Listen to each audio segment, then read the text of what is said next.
Avant de commencer, votre soutien est essentiel à cette chaîne. En vous abonnant, vous ne manquerez aucun nouveau contenu que je crée spécialement pour vous. Vos commentaires permettent non seulement à cette vidéo de toucher davantage de personnes, mais ils influencent aussi mes prochaines créations. Je les lis tous. Cliquez sur « J'aime », ne prend qu'une seconde, mais contribue grandement à faire découvrir ce contenu aux autres. De plus vous interagissez, plus je peux vous proposer le contenu exact que vous souhaitez voir. Continuons à bâtir cette communauté ensemble, abonnez-vous, commentez et aimez.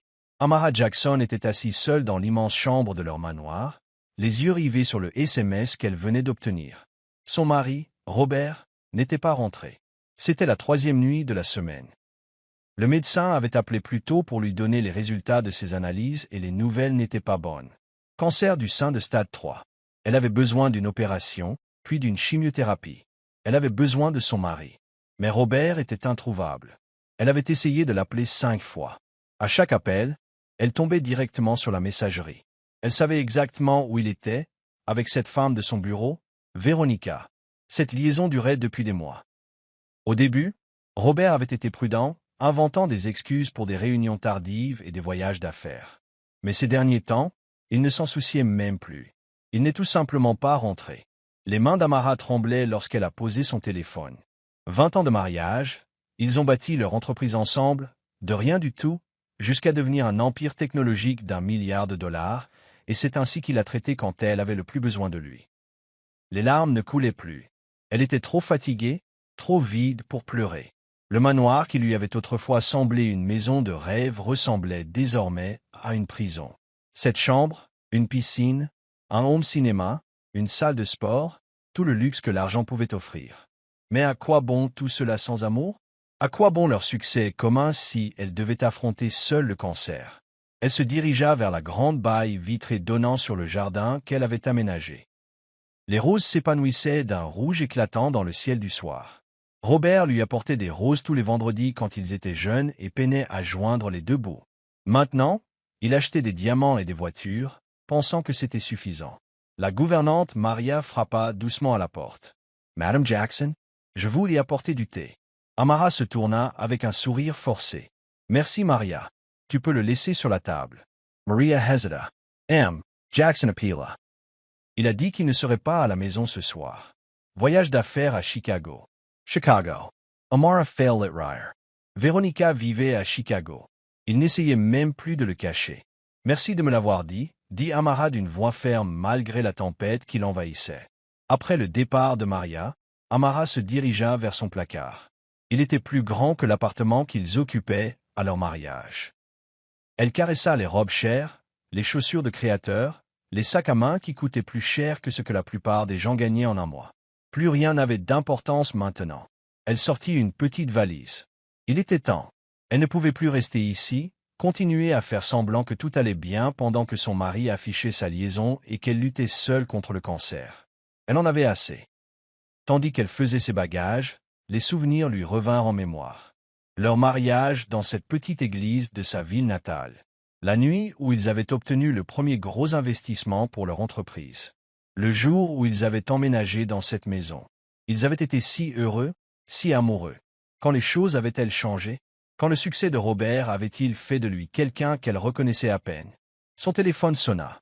C'était sa sœur Zora. « Salut, ma sœur. Comment s'est passé le rendez-vous? » demanda Zora.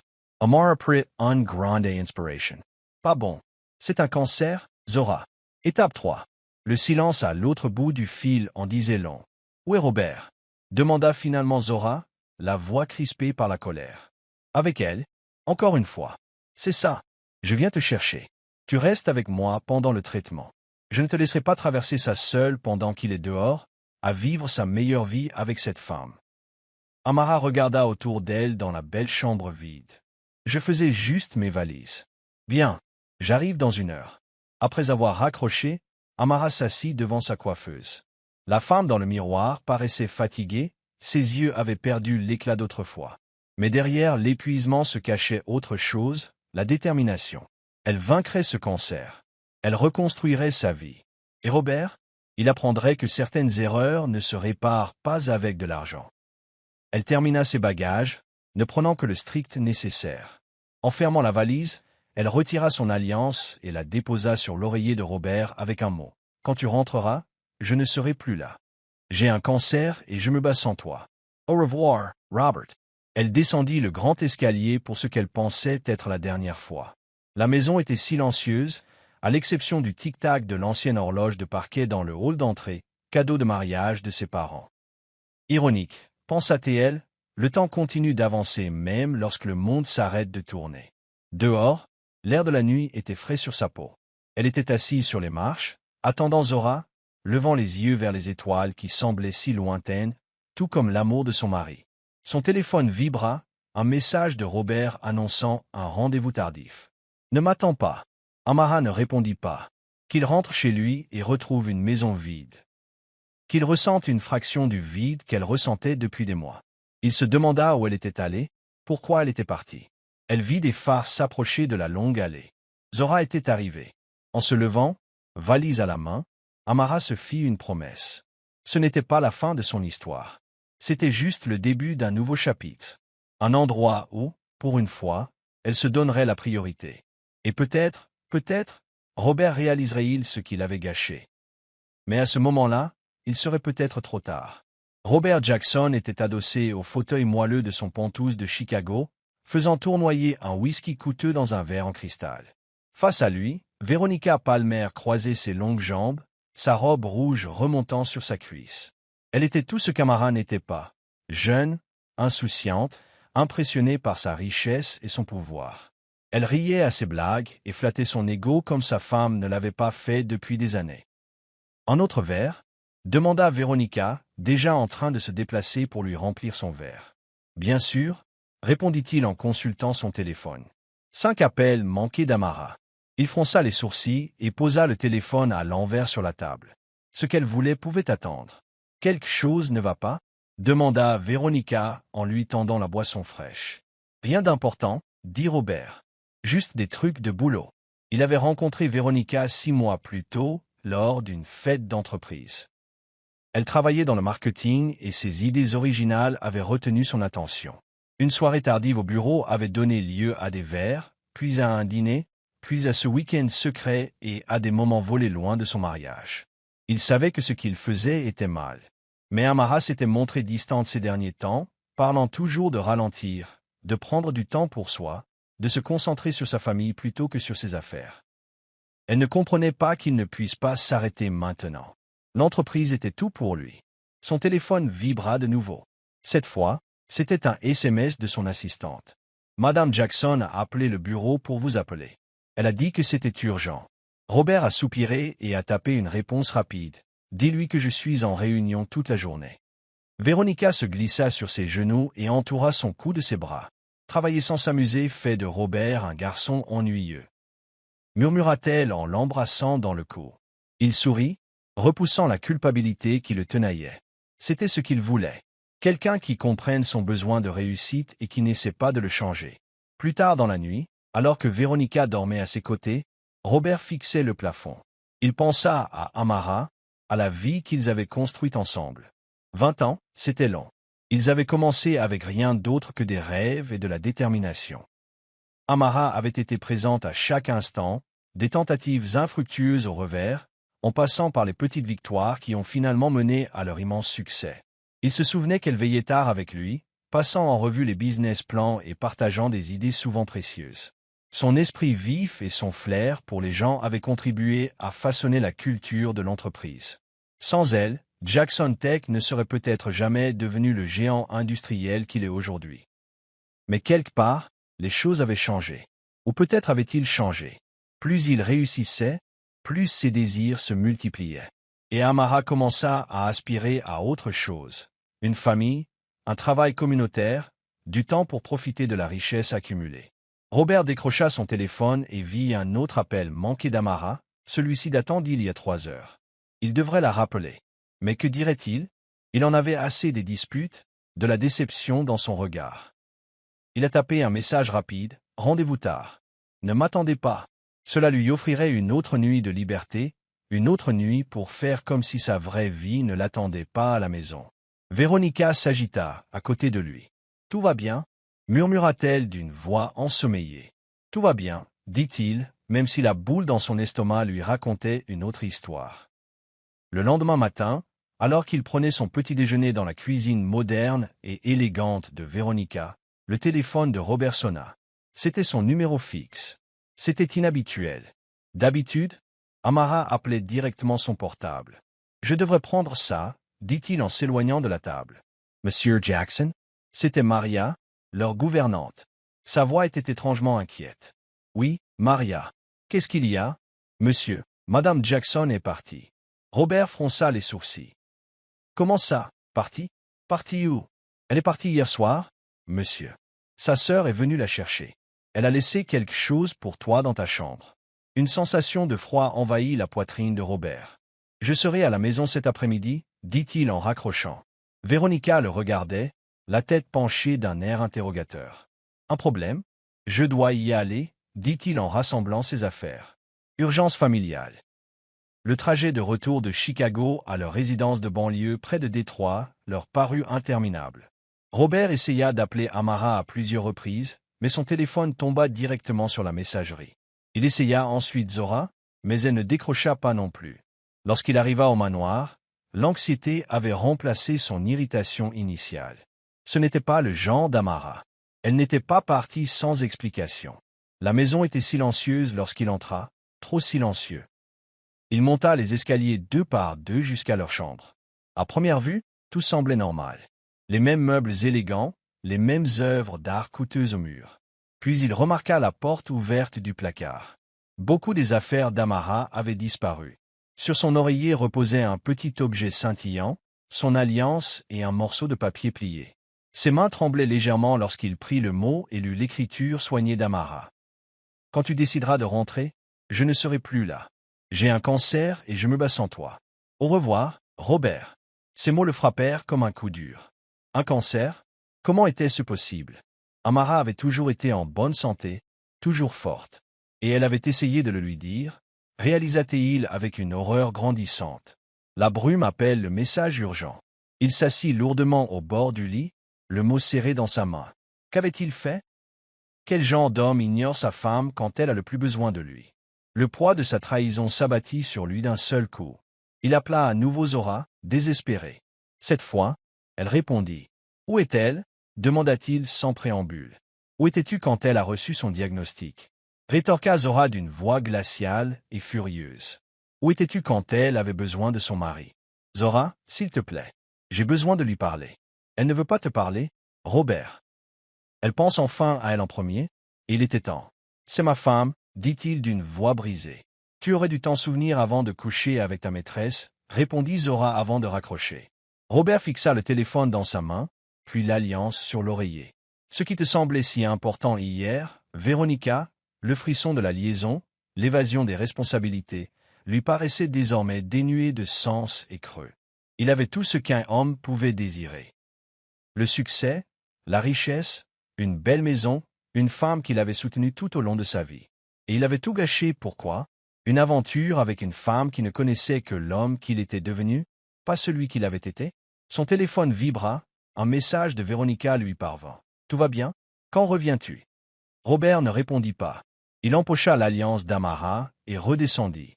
Il devait la retrouver. Il devait arranger les choses, si c'était encore possible. En cherchant ses clés de voiture, il aperçut une photo encadrée sur la table de l'entrée. Lui et Amara, pour leur 10e anniversaire de mariage, tous deux souriants, la tête sur l'épaule. Ils semblaient heureux et amoureux. Quand avait-il cessé de la voir? Quand avait-il commencé à la prendre pour acquise? Les réponses n'avaient plus d'importance maintenant.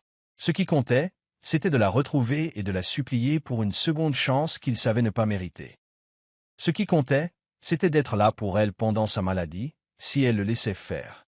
Il monta dans sa voiture et se dirigea vers la maison de Zora, incertain de ce qu'il dirait en arrivant, sachant seulement qu'il devait essayer.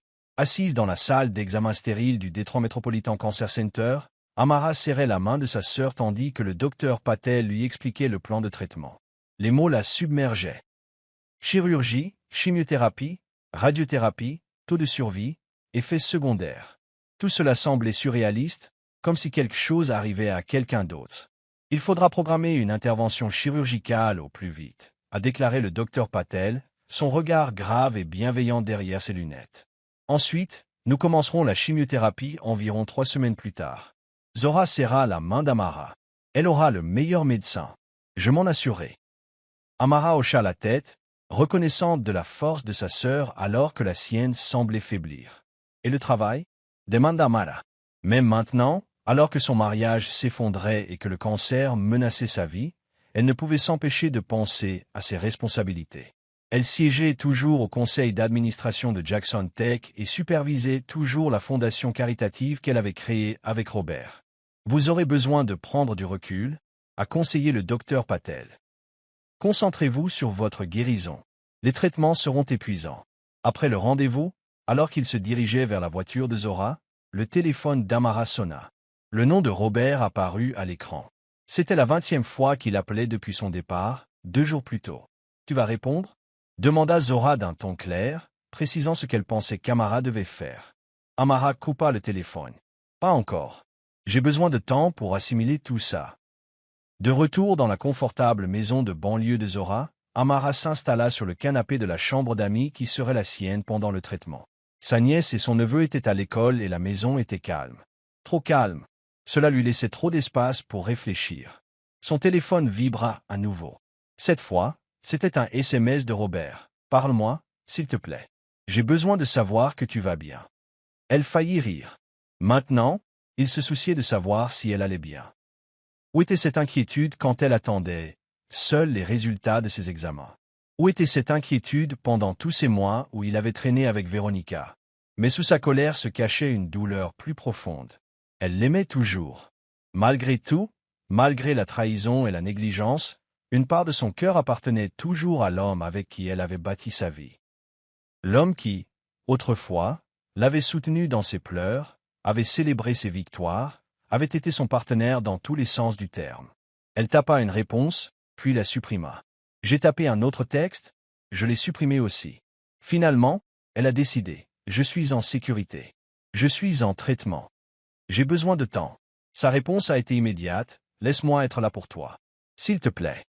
Elle ne répondit pas. Plus tard dans l'après-midi, alors que Zora préparait le dîner, la sonnette retentit. Amara se figea, sachant de qui il s'agissait avant même que Zora n'aille vérifier. « C'est lui !» cria Zora depuis l'entrée. « Tu veux que je le renvoie ?» Amara prit une grande inspiration. Elle allait bien devoir lui faire face. Autant le faire maintenant, tant qu'elle était encore protégée par l'armure d'une colère fraîche. « Laissez-le entrer. » dit-elle en se levant et en lissant sa chemise, soudain gênée par son air fatigué. Robert entra dans le salon et sa vue, à la fois familière et étrange, lui serra le cœur. Il avait une mine affreuse, son apparence habituellement impeccable était échevelée, des cernes sous les yeux. « Tant mieux, pensa-t-elle. Laissons-le souffrir un peu. »« Amara, dit-il, la voix brisée par son nom. Je viens de l'apprendre. Pourquoi ne me l'as-tu pas dit ?» La question attisa sa colère. « J'ai essayé de te le dire, Robert. Je t'ai appelé 5 fois le jour où j'ai eu les résultats. Tu étais trop occupé avec ta maîtresse pour décrocher. » Il tressaillit comme si elle l'avait giflé. « Je sais, je n'ai aucune excuse. Mais s'il te plaît, laisse-moi être là pour toi maintenant. » Zora émit un bruit dégoûté depuis la porte. « Tu as du culot de débarquer ici comme ça. » Robert ne quittait pas Amara des yeux. « Je sais que je ne mérite pas une autre chance. Mais ce n'est pas à propos de moi. C'est de toi qu'il s'agit, Amara. Laisse-moi t'aider. Quoi que tu aies besoin, les meilleurs médecins, un traitement, tout. Je n'ai pas besoin de ton argent, Robert, dit doucement Amara. J'ai le mien. Ce dont j'avais besoin, c'était de mon mari, de mon partenaire. Mais tu n'étais pas là. Je suis là, maintenant, dit-il en faisant un pas vers elle. C'est trop tard, répondit-elle, même si les mots étaient douloureux à prononcer. S'il vous plaît, partez. Il avait l'air de vouloir protester, mais ses épaules se sont affaissées, vaincues. Tenez-moi au moins au courant de l'état du traitement. S'il te plaît. Amara hocha légèrement la tête. Elle pouvait lui donner ça. Je me fais opérer la semaine prochaine. Ensuite, chimio. Dans quel hôpital? Le Détroit métropolitain. Robert hocha la tête. Je veillerai à ce qu'ils aient tout ce dont tu as besoin. Après son départ, Zora apporta une tasse de thé. Ite Amara. Je ne sais pas. Le voir me fait encore mal. Bien sûr que oui. Tu l'as aimé pendant 20 ans. Ça ne disparaîtra pas comme ça. Tu crois qu'il s'en soucie vraiment? Ou est-ce juste de la culpabilité? Zora était assise à côté de sa sœur. Je ne sais pas, mais ce que je sais, c'est que tu dois te concentrer sur ton rétablissement. Le reste peut attendre. Le jour de l'opération est arrivé rapidement. Amara était prête et attendait d'être emmenée au bloc opératoire lorsqu'une infirmière est entrée dans sa zone protégée par un rideau. Madame Jackson, elle vient d'arriver pour vous. Elle tendit à Amara un petit vase contenant 3 roses rouges parfaites, comme celles que Robert lui apportait tous les vendredis quand ils étaient jeunes. Il y avait un mot attaché, se disputant avec vous de loin. Avec amour, R. Malgré elle, Amara sentit les larmes lui monter aux yeux. C'était un petit geste, mais il lui rappelait l'homme dont elle était tombée amoureuse. L'homme qui existait peut-être encore quelque part sous l'homme ambitieux et négligent qu'il était devenu. Tandis qu'on la conduisait au bloc opératoire, Amara se demanda, était-il possible de reconstruire ce qui avait été brisé, ou valait-il mieux lâcher prise et prendre un nouveau départ? L'anesthésie commença à faire effet, et tandis qu'elle perdait connaissance, sa dernière pensée fut pour Robert. Non pas tel qu'il était maintenant, mais tel qu'il était le jour de leur mariage, la regardant comme si elle était la seule femme au monde. Robert arpentait la salle d'attente du Centre métropolitain de cancérologie de Détroit, consultant sa montre toutes les quelques minutes. Amara était opérée depuis 3 heures. Zora était assise en face de lui, ignorant ostensiblement sa présence, feuilletant un magazine qu'elle ne lisait visiblement pas. On n'aurait pas dû entendre quelque chose, maintenant? Demanda-t-il, incapable de contenir son anxiété plus longtemps. Zora leva les yeux, son expression s'adoucissant légèrement face à l'inquiétude sincère dans sa voix. Ces choses-là prennent du temps. Le docteur Patel a dit que cela pourrait prendre 4 à 5 heures. Robert a hoché la tête et s'est remis à faire les 100 pas. Il avait annulé toutes ses réunions de la semaine, à la grande surprise de son équipe de direction. Depuis l'introduction en bourse de Jackson Tech il y a 10 ans, il n'avait jamais pris plus d'un jour de congé à la fois. Mais rien de tout cela n'avait plus d'importance. L'entreprise, les contrats, l'argent, tout semblait insignifiant comparé à ce qui se passait dans ce bloc opératoire. Finalement, le docteur Patel apparut, toujours en tenue chirurgicale. Robert et Zora se levèrent aussitôt. « L'opération s'est bien passée », dit-elle avec un sourire las. « Nous avons pu retirer la tumeur et une partie du tissu environnant. La biopsie du ganglion sentinelle montre que le cancer ne s'est pas propagé au-delà de ce que nous avons pu observer à l'imagerie. » Robert sentit ses genoux faiblir de soulagement. « Quand pourrons-nous la voir? Elle est en salle de réveil. Une fois dans une chambre, vous pourrez la voir brièvement. Elle sera un peu groggy à cause de l'anesthésie. » 1 heure plus tard, une infirmière les conduisit à la chambre d'Amara. Elle paraissait petite et vulnérable dans son lit d'hôpital, sa peau blême sur les draps blancs. Robert resta en retrait, laissant Zora la rejoindre en premier. « Et, ma sœur, dit doucement Zora en prenant la main d'Amara. Tu as été formidable. » Les yeux d'Amara s'ouvrirent brusquement, d'abord flous, puis s'éclaircirent lorsqu'elle reconnut sa sœur. « C'est fini? C'est fait. » Le docteur Patel dit que tout s'est parfaitement bien passé. Amara hocha légèrement la tête, puis son regard passa de Zora à Robert qui se tenait, maladroitement, près de la porte. Un mélange d'émotions traversa son visage. Surprise, confusion, une sorte de nostalgie, avant que son expression ne se referme. « Tu es là, dit-elle simplement. « Je suis là, répondit-il en se rapprochant du lit. « Je suis là depuis le début. » Fora se leva. « Je vous donne 1 minute à tous les deux, dit-elle, même si son regard appuyé vers Robert signifiait clairement. Ne la contrarie pas. Une fois Zora partie, Robert s'assit près du lit. « Comment t'y sens-tu? Fatigué? Courbaturé ?» La voix d'Amara était rauque à cause du tube d'intubation. « Tu n'étais pas obligé de venir. »« Oui, je l'ai fait, » dit-il fermement. « Je sais que j'ai été le pire mari du monde, Amara. Je sais que je ne mérite pas ton pardon. Mais je ne vais nulle part. Pas cette fois. » Les yeux d'Amara se remplirent de larmes. « Je ne peux pas faire ça maintenant, Robert. Je suis trop fatigué. » Il hocha la tête, compréhensif. « Repose-toi. Je serai là à ton réveil. » Et il l'était. Quand Amara ouvrit les yeux quelques heures plus tard, Robert était assis sur la même chaise, travaillant tranquillement sur son ordinateur portable. Il leva immédiatement les yeux lorsqu'elle remua. « De l'eau » demanda-t-il, tendant déjà la main vers la tasse posée sur son plateau. Elle hocha la tête et il porta la paille à ses lèvres, soutenant sa tête de l'autre main. Ce doux contact était si familier, si évoquant des jours meilleurs, qu'Amara dut à nouveau retenir ses larmes. « Merci, dit-elle après avoir bu à satiété. Autre chose dont tu as besoin? Tu as mal? Un peu, admit-elle. Robert appuya sur le bouton d'appel de l'infirmière. On va te chercher quelque chose pour ça. Après le passage de l'infirmière qui lui administrait les analgésiques, Amara se détendit tandis que le médicament faisait effet. Robert était toujours là, l'observant avec une expression qu'elle ne parvenait pas à déchiffrer. « Tu devrais rentrer chez toi, dit-elle.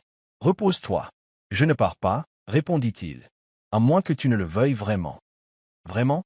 Une part d'elle-même voulait le chasser, le punir de sa trahison. Mais une autre part qu'elle était trop faible pour combattre pour l'instant, était réconfortée par sa présence. Reste, murmura-t-elle, se rendormant déjà. Les jours suivants suivirent un schéma similaire.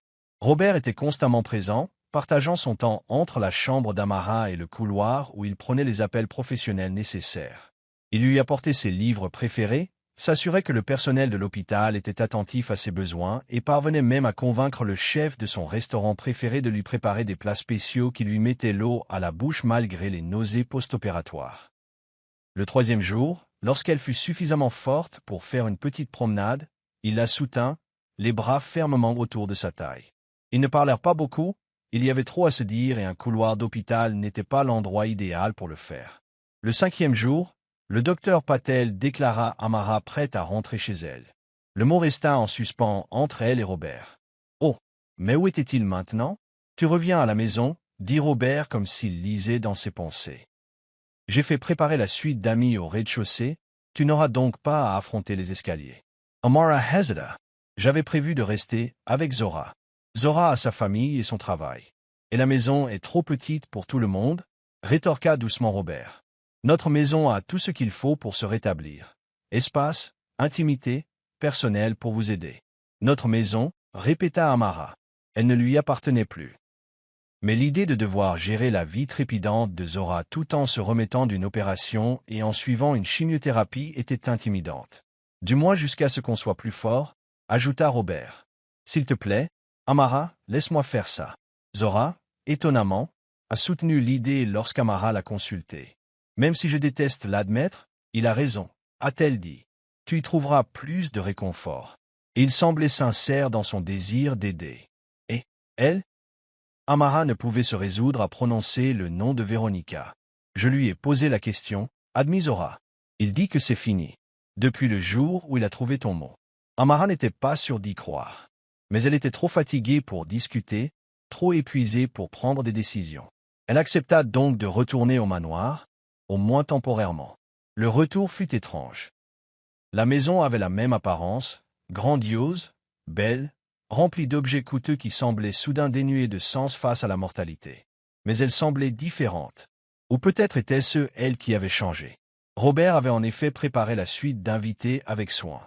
Des fleurs fraîches aux couleurs de sa mère égayaient la pièce. Ses vêtements les plus confortables étaient disposés. Une nouvelle télévision avait été installée, ainsi qu'un petit réfrigérateur rempli de ses encas et boissons préférées. « Avez-vous besoin d'autre chose ?» demanda-t-il, hésitant près de la porte après l'avoir aidé à s'installer. Amara le regarda vraiment pour la première fois depuis sa sortie de l'hôpital. Il avait maigri et les rides autour de ses yeux semblaient plus profondes. Il ressemblait à un homme portant un lourd fardeau. « Pourquoi fais-tu ça, Robert ?» demanda-t-elle doucement. Il la regarda fixement. « Parce que je t'aime. Parce que j'ai oublié ce qui comptait et j'ai failli perdre tout ce qui donnait un sens à ma vie. Parce que je veux avoir une chance d'être l'homme que tu méritais depuis toujours. » Et Véronica terminait. Complètement. Sa voix était ferme. J'ai mis fin à tout ça le jour où j'ai trouvé ton mot. Je ne lui ai plus parlé depuis, sauf pour lui dire de ne plus jamais me recontacter. Amara voulait le croire. Mais la confiance, une fois brisée, ne se rachète pas facilement. J'ai besoin de temps, dit-elle. Robert hocha la tête. Prends tout ton temps. Je ne vais nulle part. Alors qu'il se retournait pour partir, Amara l'appela. Robert. Il marqua une pause et regarda en arrière. Merci d'avoir été là à l'hôpital. Un léger sourire effleura ses lèvres. C'est là que j'aurais dû être depuis le début. Cette nuit-là, allongé dans ce lit inconnu, dans cette maison familière, Amara se surprit à penser aux secondes chances. Était-il possible de reconstruire ce qui avait été détruit? Ou les fondations seraient-elles toujours fissurées, attendant la prochaine tempête qui s'effondrerait complètement? Elle n'avait pas encore de réponse. Mais en s'endormant, elle réalisa qu'elle n'était plus certaine que la fin de son mariage soit inévitable.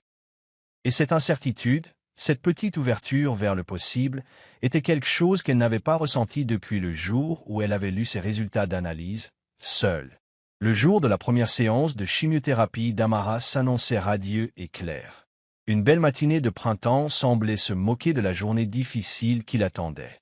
Robert la conduisit au centre de cancérologie, le silence dans la voiture étant lourd de non-dits. Il avait respecté son besoin d'espace depuis son retour au manoir, dormant dans l'une des autres chambres d'amis, se rendant disponible sans être intrusif. Dans la salle de soins, Amara était assise dans un fauteuil inclinable tandis qu'une infirmière préparait les caths. Robert se tenait à proximité, maladroitement, incertain de sa place. « Tu peux t'asseoir » lui dit Amara en désignant la chaise à côté d'elle. « Ça va prendre du temps. » Tandis que la drogue commençait à couler dans ses veines, Amara ferma les yeux, essayant de se concentrer sur des pensées positives. Les statistiques étaient bonnes. Le docteur Patel était confiante. C'était une battante. « Parle-moi du travail » dit-elle soudain en ouvrant les yeux pour regarder Robert. « Comment se passe le lancement du nouveau logiciel ?» Il parut surpris par la question. « Tu veux parler travail ?»« Maintenant. J'ai besoin de me distraire, » admit-elle. « Et je suis toujours au conseil d'administration. Tu te souviens? J'ai le droit de savoir. » Il le lui dit d'abord avec hésitation, puis avec plus d'animation en décrivant les difficultés rencontrées lors du lancement. C'était un terrain familier, une conversation qu'ils avaient eue d'innombrables fois au fil des ans. L'espace d'un instant, on aurait presque cru au bon vieux temps. « Qu'en penses-tu » demanda-t-il après avoir expliqué un problème marketing particulièrement délicat. Amara réfléchit, son esprit d'entreprise s'activant malgré la drogue qui s'infiltrait dans son organisme. « Je pense que tu prends les choses sous le mauvais angle. Le problème ne réside pas dans les caractéristiques du produit. C'est l'expérience utilisateur. » Robert l'écouta attentivement pendant qu'elle exposait ses idées. « C'est tout à fait logique, » dit-il lorsqu'elle eut terminé. « Je n'avais pas envisagé cette perspective. »« C'est parce que tu es trop proche de l'aspect technique, » dit-elle avec un petit sourire. « Tu l'as toujours été. » Il lui rendit son sourire, l'espace d'un instant, leurs regards se croisèrent, parfaitement compris. Comme autrefois, lorsqu'ils étaient partenaires, dans tous les sens du terme. L'instant passa, mais quelque chose avait changé. À la fin de la séance et lorsque l'infirmière a retiré les 4, Amara se sentait à la fois épuisée physiquement et plus légère émotionnellement, comme si une petite fissure était apparue dans le mur qu'elle avait construit autour de son cœur. Les effets secondaires se sont fait sentir ce soir-là. Nausées, fatigue, un malaise général qui rendait les tâches les plus simples monumentales. Robert était là, discrètement encourageant, apportant du thé au gingembre et des crackers, ajustant les oreillers, tamisant les lumières lorsqu'elles devenaient trop vives pour ses yeux sensibles. « Tu n'es pas obligé de faire tout ça, » lui dit-elle tandis qu'il l'aidait à se recoucher après une nausée particulièrement violente. « Je veux bien, » répondit-il simplement. Les jours suivants, une routine s'installa. Amara avait des jours meilleurs et des jours moins bons. Dans les bons moments, elle travaillait un peu à domicile, examinant les documents de la fondation et participant aux réunions du conseil d'administration par visioconférence. Robert lui apportait des nouvelles du bureau, sollicitant son avis sur des décisions qui auraient été prises autrefois sans elle. Les jours difficiles, lorsque les effets secondaires de la chimiothérapie étaient à leur comble, il lui lisait des livres de ses auteurs préférés, des articles sur des sujets qui l'intéressaient, parfois simplement l'actualité pour la maintenir en contact avec le monde extérieur. Un soir, environ 2 semaines après son premier traitement, Amara se sentait suffisamment bien pour rejoindre Robert pour dîner dans le petit coin repas plutôt que dans sa chambre. Maria avait préparé sa soupe préférée, l'une des rares choses qu'elle parvenait à garder en bouche. « J'ai réfléchi, » dit Robert en mangeant, « à ce que tu as dit tout à l'heure, à ton envie de ralentir et de me concentrer davantage sur ma famille. » Amara leva les yeux, surprise. « C'était il y a longtemps. »« Pas si longtemps, » rétorqua-t-il. « Et tu avais raison. J'ai analysé mon emploi du temps pour voir ce que je dois réellement faire et ce que je peux déléguer. Il y a beaucoup de choses sur lesquelles je pourrais me retirer. Pourquoi ferais-tu ça? demanda Amara avec prudence. Tu aimes être au cœur de l'action. La concurrence, c'est ce qui te motive. Robert Posa essaie l'air, a l'air sérieux. Je le pensais, mais ces dernières semaines, en étant parmi vous, j'ai réalisé quelque chose. Tout ça, les contrats, l'argent, le statut, ça ne veut rien dire sans quelqu'un avec qui le partager. Sans toi. Amara sentit sa gorge se serrer d'émotion. Robert. Laisse-moi finir, dit-il doucement. Je ne dis pas ça pour te mettre la pression ou pour gagner des points. Je le dis parce que c'est vrai. J'ai perdu de vue l'essentiel. Je me suis laissé emporter par la quête du toujours plus, pensant que le succès se mesurait à la taille de notre compte en banque ou au nombre de personnes qui me connaissent. Mais rien de tout cela n'a d'importance quand la personne qui me connaît le mieux, celle qui m'aimait quand je n'avais rien, souffre et que je ne suis pas là. Des larmes coulèrent sur les joues d'Amara. Ça fait tellement mal, murmura-t-elle. Pas seulement à cause de cette liaison. Mais j'avais l'impression de ne plus compter pour toi. Robert tendit la main par-dessus la table et la prit timidement. Comme elle ne la retirait pas, il la serra doucement. Tu as toujours compté. J'ai juste oublié de te le montrer. Je te tenais pour acquis et c'est la pire chose que j'aurais pu faire. Mais j'apprends à connaître Amara. J'essaie de m'améliorer. Elle n'a rien dit, mais elle n'a pas retiré sa main non plus. C'était un petit pas, mais un pas quand même. Le lendemain, Amara était assise dans le jardin, profitant du soleil pendant l'une de ses périodes de prospérité, lorsque son téléphone sonna. C'était un numéro qu'elle ne connaissait pas. « Allô? Madame Jackson, dit une voix de femme. Voici Véronica Palmer. Le 5 d'Amara Essiglaca. Que veux-tu? S'excuser, dit Véronica d'une voix étonnamment basse. Je sais que rien de ce que je dirai ne pourra compenser ce qui s'est passé. Mais je voulais que tu saches que c'est fini. C'est fini. Amara resserra son emprise sur le téléphone. Pourquoi me dis-tu ça? Parce que tu mérites de connaître la vérité, répondit Véronica. Robert a mis un terme à notre relation le jour où il a appris ton diagnostic. Il m'a dit qu'il avait commis la plus grosse erreur de sa vie et qu'il allait tout faire pour te reconquérir.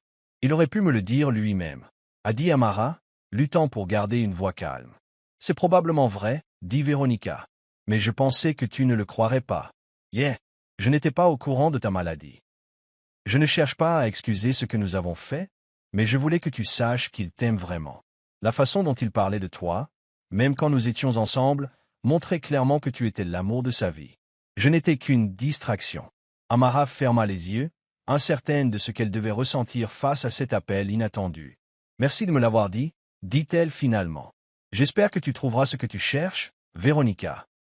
Après avoir raccroché, Amara resta assise dans le jardin, réfléchissant longuement. L'appel de Véronica l'avait bouleversée, mais pas comme elle l'aurait cru. Au lieu de colère ou de jalousie, elle ressentait quelque chose de plus proche de la faim. L'autre femme n'était plus une menace sans visage, mais une personne réelle qui avait commis des erreurs. Tout comme Robert, tout comme Amara elle-même, à d'autres égards, tout au long de leur mariage. Ce soir-là, quand Robert lui apporta le dîner, Amara mentionna l'appel. « Véronica m'a contacté aujourd'hui », dit-elle en observant attentivement son visage. L'expression de Robert passa de la stupeur à l'inquiétude. « Quoi? Pourquoi ferait-elle ça? Pour confirmer ce que tu m'avais dit, que c'était fini, que tu y avais mis fin dès que tu as appris mon cancer. » Robert posa le plateau qu'il portait. « Amara, je jure que ce n'est pas moi qui l'ai poussé à faire ça. Je ne lui ai plus parlé depuis. » « Et te croire? » interrompit doucement Amara. « Bizarrement, je vous crois tous les deux. » Le soulagement se lisait sur le visage de Robert. « Je ne sais pas pourquoi elle a appelé, mais je suis content si ça a aidé. »« C'est vrai, » admit Amara. « Ça m'a aidé à comprendre que ce qui s'était passé entre vous ne concernait pas seulement elle. Il s'agissait de nous, de ce qui manquait à notre mariage. » Robert s'assit à côté d'elle. « Il ne manquait rien à notre mariage, si ce n'est ma présence, » dit-il fermement. « Tu étais toujours là, toujours encourageante, toujours aimante. C'est moi qui ai abandonné. Peut-être, concéda Amara. Mais j'aurais peut-être pu me battre pour ton attention.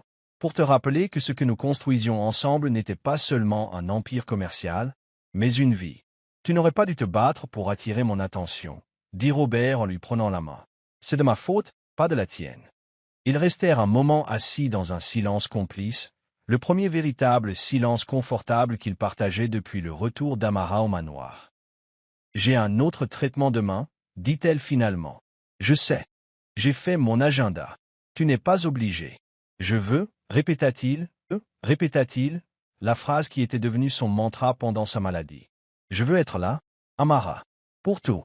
Tandis qu'ils étaient assis ensemble à regarder le coucher de soleil peindre le ciel de nuances roses et dorées, Amara réalisa quelque chose.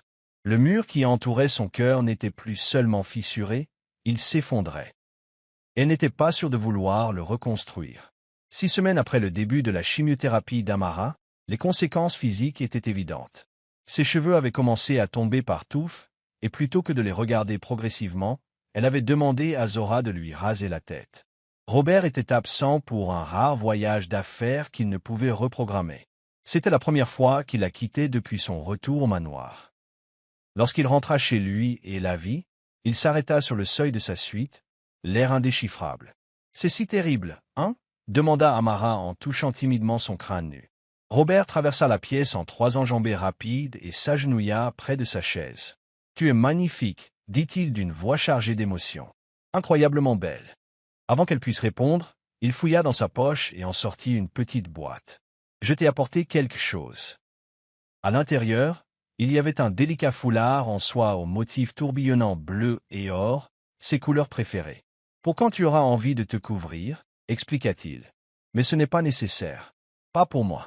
Amara passa ses doigts sur le tissu doux. C'est adorable. Merci. Il y a autre chose, dit Robert en fouillant dans sa serviette. Il sortit un épais dossier et le lui tendit. Amara, curieuse, l'ouvrit. À l'intérieur se trouvaient des documents juridiques, une multitude. Elle feuilleta le document pour essayer de comprendre ce qu'elle voyait. « Qu'est-ce que c'est que tout ça ?» expliqua Robert. « J'ai restructuré l'entreprise. J'ai créé un nouveau poste au conseil d'administration, celui de coprésident, avec un pouvoir égal à celui du PDG. C'est à toi si tu le veux. » Amara leva les yeux, surprise. « Ton égal, Robert, c'est ça. Ce qui aurait dû arriver il y a des années, il l'a accompli pour elle. Vous avez contribué autant que moi à bâtir Jackson Tech. Votre vision, votre compréhension des besoins réels des gens, ont toujours été le secret de notre succès. Je me suis simplement attribué le mérite. » Elle a continué à examiner les documents et a découvert d'autres surprises. La fondation. Vous avez triplé la dotation, Robert acquiesca. Vous avez toujours dit que nous devrions faire plus pour l'éducation dans les communautés défavorisées. C'est désormais possible. Le dernier document lui coupa le souffle. C'était l'acte de propriété d'une maison qu'elle ne reconnaissait pas. « Qu'est-ce que c'est ? » « Une maison au bord du lac, dit Robert. Comme celui dont tu parlais toujours. Un endroit calme et privé, loin de la ville. Un endroit pour se ressourcer, réfléchir, prendre un nouveau départ, si c'est ce que tu décides. » Les yeux d'Amara se remplirent de larmes. « Tu t'en souvenais. Je me souviens de tout, Amara. Même les choses que je faisais semblant de ne pas entendre parce qu'elles ne correspondaient pas à mes plans. J'étais égoïste et myope, et j'ai failli perdre la meilleure chose de ma vie à cause de ça. » Il lui prit les mains, le regard intense. « Je ne demande pas encore pardon. Je sais que je ne l'ai pas mérité. Mais je demande une chance. Une chance de te montrer que je peux être l'homme dont tu as toujours eu besoin. » Amara se sentait dépassée. Les changements opérés par Robert n'étaient pas superficiels. Ils représentaient un changement fondamental de priorité et de valeur. Les gens pouvaient-ils vraiment changer à ce point? Ou finirait-il par revenir à ses anciennes habitudes une fois la crise passée? « Je ne sais pas quoi dire, » admit-elle. « Tu n'es pas obligé de dire quoi que ce soit maintenant, » lui assura-t-il. « Sache que tu décides ou non de donner une nouvelle chance à notre mariage, ces changements sont permanents. Tu auras toujours la place qui te revient au sein de l'entreprise que nous avons bâtie ensemble. La fondation poursuivra sa mission élargie. Et la maison au bord du lac est à toi, quoi qu'il arrive entre nous. » Cette nuit-là, Amara resta éveillée, pensant aux cadeaux de Robert. Non pas aux choses matérielles qui avaient du sens, mais, au fond, à de simples objets. Mais la reconnaissance de sa valeur, de ses contributions, de ses rêves. C'était quelque chose qu'elle avait depuis longtemps cessé d'espérer. Le lendemain matin, elle demanda à Robert de l'emmener à la maison du lac. Le trajet se fit en silence, chacun perdu dans ses pensées. À leur arrivée, Amara fut frappée par la parfaite correspondance du lieu avec la vision qu'elle avait décrite à Robert des années auparavant. Une structure moderne et chaleureuse, nichée au milieu de grands pins, avec une large terrasse surplombant l'eau. L'intérieur de la maison était meublé simplement mais avec élégance, avec de grandes fenêtres laissant entrer la nature. Il y avait un petit quai avec une barque, comme elle l'avait toujours souhaité. « Comment avez-vous trouvé cet endroit ?» demanda-t-elle tandis qu'ils étaient sur la terrasse, observant un couple de huards plongés sous la surface du lac. « J'ai des agents qui me cherchent depuis des mois, » admit Robert. « Depuis que j'ai réalisé à quel point j'ignorais ce qui compte pour moi. » Amara se tourna vers lui, scrutant son visage avec attention. L'homme debout à côté d'elle était à la fois familier et nouveau. Le même Robert qu'elle aimait depuis 20 ans, mais en quelque sorte plus doux, plus ouvert, plus présent. « Pourquoi as-tu fait ça ?» demanda-t-elle doucement. C'était la question qui la hantait depuis qu'elle avait découvert sa liaison. N'étais-je plus assez bien? Le visage de Robert se décomposa de regret. Il n'a jamais été question de ne pas être assez bien. C'était le sentiment de ne pas être à la hauteur. Plus on réussissait, plus j'avais peur de ne pas le mériter, ni toi. Alors j'ai continué à en vouloir toujours plus, pensant qu'en accomplissant suffisamment, en acquérant suffisamment, je pourrais faire taire cette voix intérieure qui me disait que j'étais un imposteur. E.T. Veronica? C'était facile, dit-il simplement. Elle ne connaissait que Robert Jackson, PDG d'une entreprise milliardaire. Elle n'avait aucune attente, car elle n'avait aucun antécédent avec moi. Être avec elle ne demandait ni vulnérabilité, ni honnêteté, ni maturité. C'était de la lâcheté. Amara laissa ces paroles pénétrer son esprit. Il y avait une part de vérité dans ces paroles qui faisait écho à ses propres observations sur Robert au fil des ans, à la façon dont sa soif de réussite semblait toujours teintée de désespoir, comme s'il fuyait quelque chose plutôt qu'il n'y allait. « Je crois que je comprends, » dit-elle finalement. Non pas que ça atténue la douleur, mais je crois que je comprends. Ils passèrent le week-end à la maison du lac, discutant plus ouvertement qu'ils ne l'avaient fait depuis des années. Du passé, pas seulement de la trahison de Robert, mais de toutes les petites ruptures qui les avaient menés là. Du présent, du traitement d'Amara, de ses peurs, de ses espoirs. Et, avec hésitation, elle envisageait l'avenir, à quoi ils pourraient ressembler, qu'ils soient ensemble ou séparés. Dimanche soir, alors qu'ils se préparaient à retourner en ville pour le prochain traitement d'Amara, elle prit une décision. « J'aimerais passer plus de temps ici, » dit-elle à Robert alors qu'il se tenait près de la voiture. « Après la fin de mon traitement le mois prochain, je pense que ce serait un bon endroit pour guérir. J'ai besoin de guérir de toutes les manières possibles. » Robert hocha la tête. « Bien sûr, tout ce dont tu as besoin. Et j'aimerais que tu viennes aussi, » ajouta-t-elle doucement. « Pas tout le temps. J'ai encore besoin d'espace. Mais peut-être les week-ends, on pourrait voir où ça mène. » L'espoir qui fleurissait sur le visage de Robert était presque douloureux à voir. « J'aimerais beaucoup ça, » dit-il. Ce n'était pas un pardon, pas encore. Ce n'était pas une promesse de reconstruire leur mariage. Mais c'était une ouverture, une possibilité, une graine qui, si on s'en occupait bien, pourrait donner naissance à quelque chose de nouveau. Sur le chemin du retour vers la ville, Amara se surprit à penser aux secondes chances. Pas seulement celles qu'elle pouvait offrir à Robert, mais celles qu'on lui avait données dans la vie. Le cancer l'avait forcé à affronter sa mortalité, à réévaluer ce qui comptait vraiment. Et, étrangement, il avait aussi offert à son mariage une seconde chance qu'il n'aurait peut-être pas eu autrement. Restait à savoir si cette seconde chance mènerait à une réconciliation ou à une séparation à l'amiable. Mais pour la première fois depuis la découverte du mot de Robert, Amara ressentait de l'espoir, non seulement pour sa santé, mais aussi pour son cœur. L'été laissait place à l'automne, et avec lui, des étapes importantes dans le parcours d'Amara.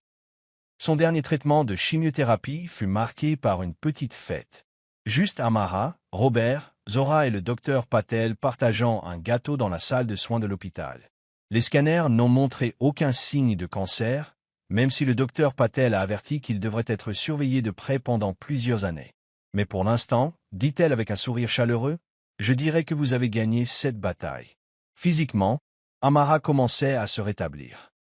Ses cheveux repoussaient, un doux duvet recouvrant son cuir chevelu. Son énergie s'améliorait, même si elle se fatiguait encore plus vite qu'avant. Les nausées qui l'avaient tourmentée tout au long du traitement commençaient enfin à s'atténuer. Sur le plan émotionnel, la guérison se faisait plus progressivement. Comme promis, Amara avait emménagé dans la maison du lac après son traitement, cherchant le calme et la tranquillité nécessaires pour digérer tout ce qui s'était passé. Robert lui rendait visite les week-ends, veillant à respecter ses limites tout en lui faisant comprendre qu'il était déterminé à reconstruire leur relation si elle le voulait bien. Lors d'un de ces week-ends, fin septembre, ils étaient assis sur le quai, à regarder le coucher de soleil colorer le lac de couleurs flamboyantes. L'air du soir était vif, annonçant l'hiver à venir. Robert avait enveloppé les épaules d'Amara dans une épaisse couverture, et ils étaient assis côte à côte, sans se toucher, à l'aise l'un avec l'autre, une aisance qui aurait semblé impossible il y a quelques mois. J'ai eu une réunion avec le conseil d'administration de la Fondation hier, a déclaré Robert. Ils ont approuvé le nouveau programme de bourse pour les jeunes femmes en STEM. Le lancement est prévu pour janvier. Amara Surratt. C'était son idée, une proposition qu'elle avait formulée des années auparavant, mais qui avait été reportée à plusieurs reprises pour des raisons plus urgentes. C'est formidable. Combien d'étudiants le programme accueillera-t-il? 20 au début, avec un projet d'extension à 50 d'ici 3 ans, a répondu Robert. Nous collaborons avec 5 universités et collèges historiquement noirs pour identifier des candidats. J'aimerais participer au comité de sélection, dit Amara. Une fois que je serai de retour au travail à temps plein. Robert acquiesça. Bien sûr. C'est ton programme. À ce propos. Il hésita, puis poursuivit. Le conseil espère que vous prendrez bientôt vos fonctions de coprésident. Davis prendra sa retraite le mois prochain, et votre avis sur son remplacement nous serait précieux. Amara envisageait de reprendre le travail. Durant son traitement, elle s'était limitée à des visioconférences et à la consultation de documents depuis chez elle. Mais la perspective d'assumer le nouveau rôle important que Robert lui avait confié était à la fois enthousiasmante et intimidante. J'y ai réfléchi, a-t-elle admis. Je ne suis pas sûr de vouloir retourner immédiatement aux semaines de 60 heures et aux voyages constants. Tu n'es pas obligé, lui a assuré Robert rapidement. C'est vous qui définissez le poste. Travaillez à distance autant que vous le souhaitez. Choisissez les projets qui vous tiennent à cœur. Déléguez le reste. Amara observa son visage dans la lumière déclinante. Et ça vous conviendrait? Le Robert premier que je connaissais il y a 6 mois aurait attendu de son coprésident qu'il soit aussi motivé et présent. Robert resta silencieux, un instant. Le Robert que tu connaissais il y a 6 mois était un imbécile qui a failli tout perdre, dit-il finalement. J'ai beaucoup réfléchi pendant ton séjour ici et dans cette grande maison vide. De ce que signifie réellement le succès. De l'héritage que je veux laisser. Il tendit la main avec hésitation et la prit. Je veux un héritage d'amour, Amara. De mettre notre succès au service du changement. De construire ensemble quelque chose de significatif, pas seulement une entreprise, mais une vie. Si cela implique de repenser notre façon de travailler, alors c'est ce que nous ferons. Amara sentit les larmes lui monter aux yeux. Elle avait longtemps espéré que Robert verrait au-delà du prochain contrat, de la prochaine acquisition, du prochain milliard. Il semblait maintenant comprendre pleinement ce qu'elle essayait de lui dire depuis des années. « J'aimerais revenir après le nouvel an, dit-elle. 3 jours par semaine au bureau, à 2 d'ici. Et pas de voyage pendant au moins les 6 premiers mois. » Robert sourit en lui serrant la main. « Terminé. Tout ce dont tu as besoin. » Alors que l'obscurité tombait autour d'eux, Amara prit une autre décision. Une décision qu'elle envisageait depuis des semaines. Elle se tourna vers Robert et soutint son regard. « J'aimerais que tu restes cette nuit, dit-elle doucement. Pas dans la chambre d'amis. » Les yeux de Robert s'écarquillèrent de surprise, puis s'adoucirent sous l'émotion. « Tu es sûr? » Amara hocha la tête. Elle n'était pas prête à lui avouer qu'elle lui avait complètement pardonné, ni à déclarer leur mariage définitivement guéri. Mais elle était prête à franchir cette étape, renouer physiquement avec l'homme qu'elle avait aimé pendant la majeure partie de sa vie d'adulte, pour voir si cette étincelle essentielle existait encore entre eux. Cette nuit-là, leurs ébats furent doux, presque hésitants, comme 2 personnes qui se retrouvent après une longue séparation. Il y eut des larmes, des mots d'amour et de regrets murmurés, des moments de redécouverte. Ce n'étaient pas les retrouvailles passionnées des romans d'amour, mais quelque chose de plus profond, de plus significatif. Le choix conscient d'essayer de reconstruire ce qui avait été brisé. Plus tard, allongée dans les bras de Robert, Amara ressentit une paix qu'elle n'avait pas éprouvée depuis très longtemps. L'avenir était encore incertain, la guérison encore inachevée. Mais pour la première fois, elle croyait vraiment qu'ils pourraient se retrouver, non pas comme les personnes qu'ils avaient été, mais comme celles qu'ils étaient en train de devenir. « Je t'aime », murmura Robert dans l'obscurité. « Je n'ai jamais cessé, même quand j'étais trop aveugle pour le montrer. » Amara posa sa tête sur sa poitrine, écoutant les battements réguliers de son cœur. « Je t'aime aussi, répondit-elle. C'est ce qui rendait la douleur si intense. Je sais, dit-il d'une voix chargée d'émotion. Et je passerai le reste de ma vie à m'assurer que tu n'en doutes plus jamais. Tandis qu'elle sombrait dans le sommeil, Amara repensa à leur parcours. Du jeune couple aux yeux brillants créant une entreprise dans leur garage aux partenaires prospères mais distants qu'ils étaient devenus, aux personnes brisées confrontées au cancer et à la trahison, et maintenant à ce moment de renouveau hésitant. Le chemin n'avait pas été facile et d'autres défis l'attendaient sûrement. Mais peut-être pensait-elle, endormie, que le plus dur était derrière elle. Le lendemain matin, Amara se réveilla au parfum du café et au bruit de la pluie battante contre les vitres. Elle trouva Robert dans la cuisine en train de préparer le petit déjeuner, chose qu'il n'avait jamais faite auparavant. « Bonjour », dit-il en levant les yeux avec un sourire mêlé de joie et d'incertitude. « J'espère que tu as faim. » Amara ressentit une vague d'affection pour cet homme qui s'efforçait tant de s'améliorer. Affamée, elle lui rendit son sourire. Au petit déjeuner, ils parlèrent de choses pratiques. Quand Amara pourrait-elle recommencer à passer du temps au manoir? Comment gérer la transition vers le travail? Organiser Thanksgiving pour Zora et sa famille. Un jour à la fois, disait Robert, alors qu'ils étaient tous deux dépassés par les décisions à prendre. On n'a pas besoin de tout régler aujourd'hui. Amara hocha la tête, reconnaissant de sa patience. Un jour après l'autre, elle accepta. Tandis qu'ils débarrassaient le petit déjeuner ensemble, une autre expérience nouvelle. Amara se souvint de ce que le docteur Patel lui avait dit lors de son diagnostic. Le cancer change tout. Mais tous ces changements ne sont pas mauvais. Parfois, ils nous révèlent ce qui compte vraiment dans la vie. En regardant Robert maintenant, humble, présent, attentif comme jamais auparavant, Amara pensa que le médecin avait peut-être raison. Le cancer avait failli lui coûter la vie, mais il lui avait aussi, paradoxalement, redonné son mari. Il n'était plus le même homme qu'avant, mais quelqu'un connaissait quelqu'un de mieux. Et elle aussi était différente, plus forte à certains égards, plus vulnérable à d'autres, mais avec une clarté sur ses priorités qui lui manquaient auparavant. « À quoi penses-tu? » demanda Robert, remarquant son expression pensive. Amara sourit. « Au changement. Comment parfois, les pires choses qui nous arrivent peuvent mener au meilleur. » Robert posa le plat qu'il essuyait et lui prit les mains. « J'aurais aimé que tu n'aies pas à traverser ça pour me faire voir ce que je gâchais. Mais je suis reconnaissante chaque jour d'avoir eu une seconde chance d'être le mari que tu mérites. » Amara se mit sur la pointe des pieds et l'embrassa doucement. « Nous avons tous les deux une seconde chance, dit-elle. Profitons-en au maximum. » L'hiver s'abattait sur la maison du lac, transformant le paysage en un paradis immaculé de neige et de glace. Amara avait décoré Noël, une activité qu'elle avait toujours adorée, mais qui était devenue superficielle ces dernières années, car elle et Robert étaient trop occupés par leur travail pour fêter dignement. Cette année était différente. Elle avait passé des jours à choisir le sapin parfait, à suspendre des décorations et à installer des guirlandes lumineuses le long de la balustrade de la terrasse.